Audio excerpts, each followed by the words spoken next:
Selamat datang ke kelas Ustazah Yus. Assalamualaikum semua. Baiklah, hari ini sebelum kita mula belajar, jom kita baca doa dulu. Bismillahirrahmanirrahim. Allahumma ftah alaina hikmataka wanshur alaina min khazaini rahmatika ya arhamar rahimin. Rabbi zidni ilman warzuqni fahman. Amin ya rabbal alamin. Baiklah, apa yang saya nak ajar hari ini ialah Pendidikan Islam tahun 4 bidang Jawi unit 1, iaitu tajuknya Kenali Saya. Kenali saya ni bukan kenali ustazah ya, kita kenali huruf hamzah. Okey, kedudukan huruf hamzah. Ada beberapa kedudukan bagi huruf hamzah. Okey, kita tengok yang pertama, hamzah berada di atas huruf alif. Okey, itu yang pertama ya, hamzah berada di atas huruf alif.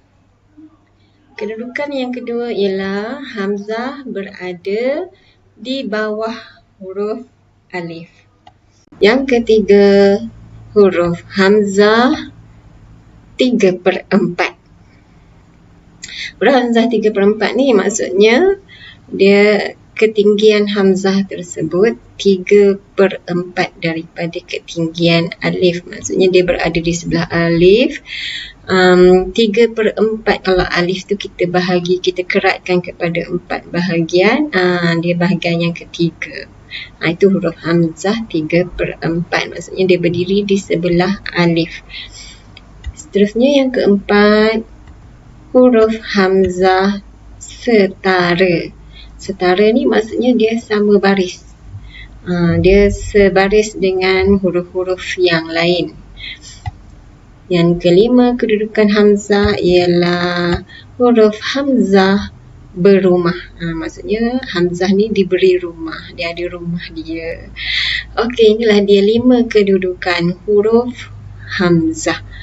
Okey, seterusnya kita masuk pula.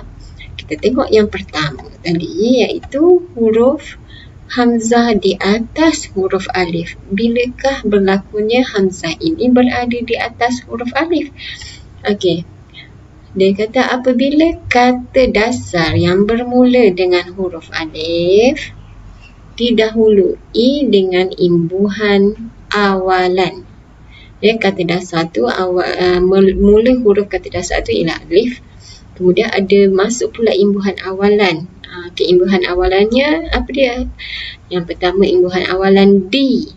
Okey, imbuhan awalan D. Kita tengok contoh. Okey.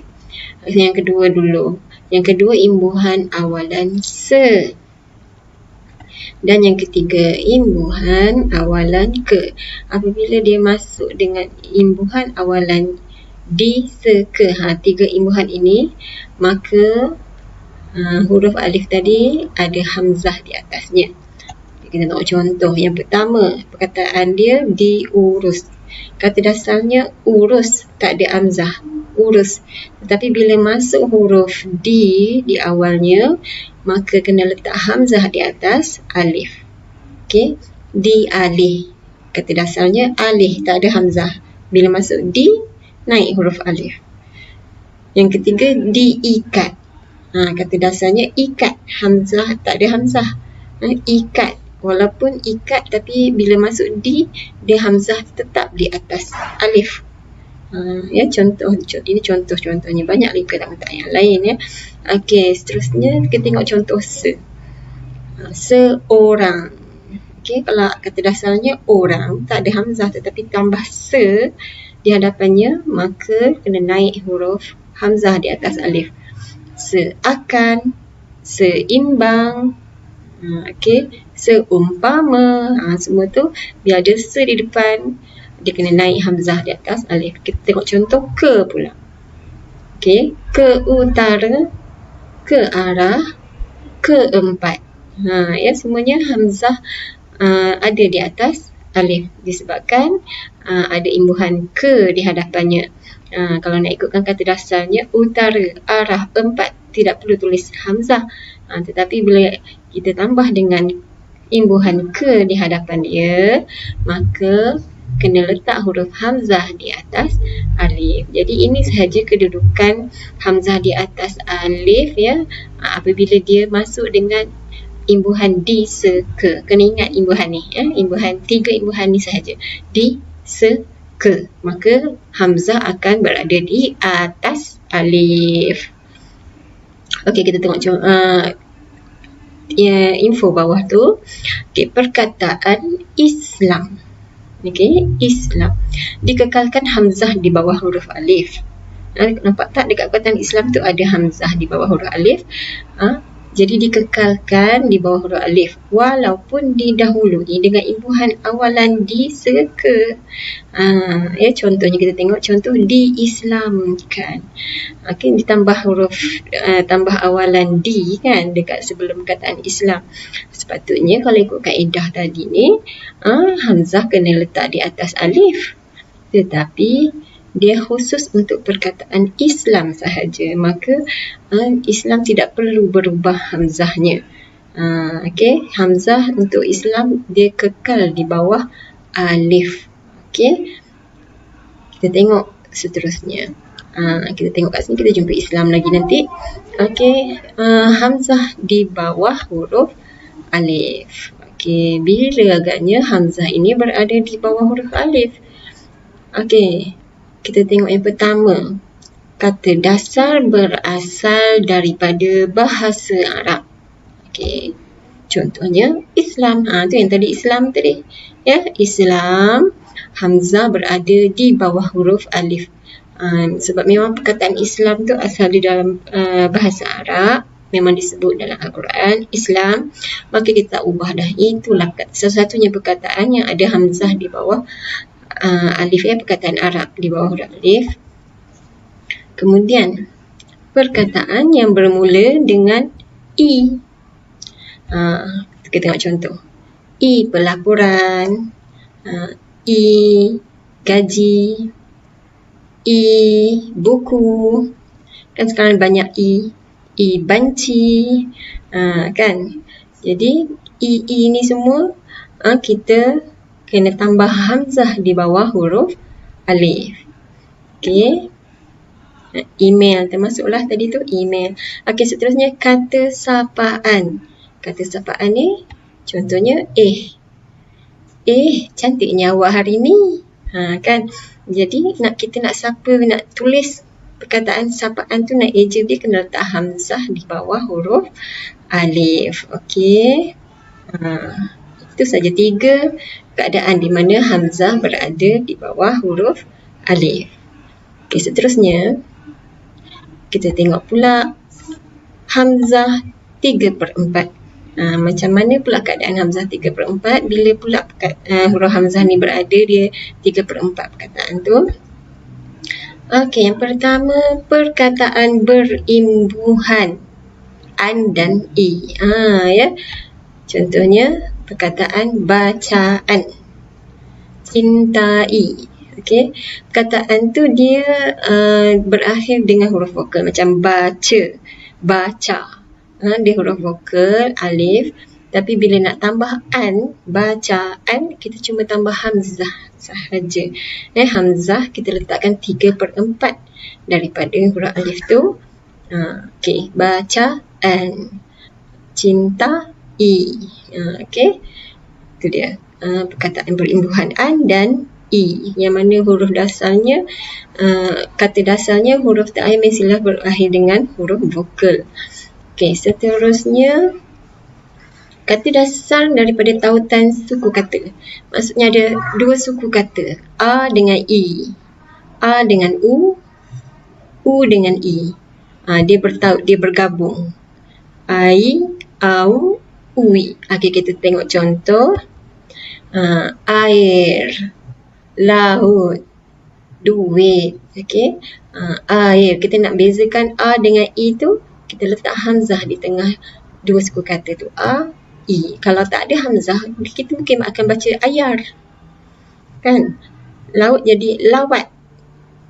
Duit jadi duat. kan, dawai. Susah. Jadinya kita letak hamzah tu sebagai pemisah antara dua suku kata tu, jadi dia boleh membentuk bunyi. Air, cair, kan, laut,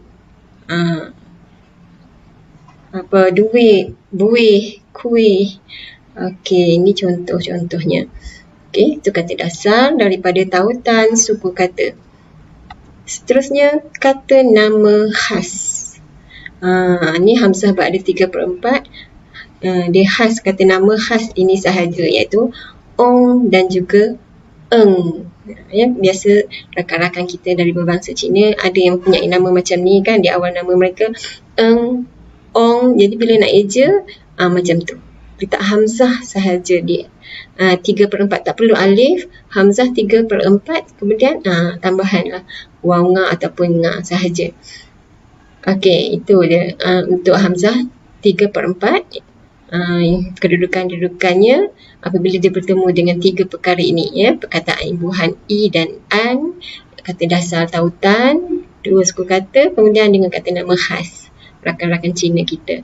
Okey, seterusnya kita tengok pula hamzah setara. Okey, bila pula hamzah ini berada kedudukan disetara, sama baris dengan huruf yang lain, iaitu kata dasar berasal daripada bahasa Arab. Okey, contohnya Al-Quran, kan, hamzah tu kita letak sama dengan ra, sama dekat bawah alif, sama dengan nun, dengan qaf dan sebagainya. Disetara, itu nama disetara. Okey, kemudian perkataan wudu, hamzah tu sama je dengan waw, dad. Okey, seterusnya perkataan ulama, perkataan doa, perkataan anbiya. Okey, ini semua perkataan-perkataan Arab.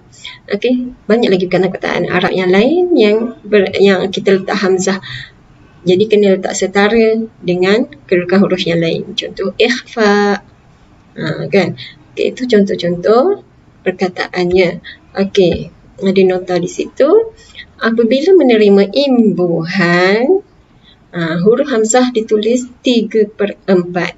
Macam tadi doa, kan, doa, kalau dia saja perkataan doa saja, dia setara. Tapi bila dia menerima imbuhan, contoh didoakan, dia terima imbuhan kan, jadi dia kena naik 3/4.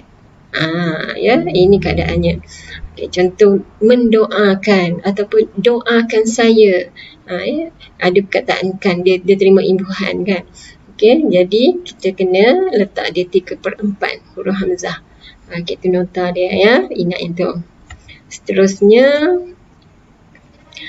huruf hamzah berumah. Okay, ada dua keadaan rumah dia. Yang pertama, iaitu apabila terdapat huruf yang tidak boleh bersambung sebelumnya. Okay, huruf sebelum hamzah tak boleh bersambung. Okay, kita tengok macam mana rupa bentuk rumahnya. Macam tu. Malaikah. Kan hamzah tu, rumah dia macam tu. Okay, dia tidak, dia bermula, ya, dia mula. Dia tak bersambung dengan huruf alif. Mikail. Okey, itu contoh. Okey, yang kedua, huruf hamzah yang boleh apabila terdapat huruf yang boleh bersambung sebelumnya. Yang tadi tak boleh sambung, yang ni bersambung. Contohnya masalah, tahniah, ya. Kan sin boleh bersambung selepas dia, jadi dia bersambung je dengan rumah hamzah tu. Okey, sekian dulu dari Ustazah. Ya, harap semua dapat memahami dengan baik. Okey, terima kasih. Jumpa lagi di lain masa. Saya harap kamu semua faham tajuk kedudukan huruf hamzah ini dan dapat kenal macam mana huruf hamzah. Okey, jumpa lagi di lain masa. Assalamualaikum.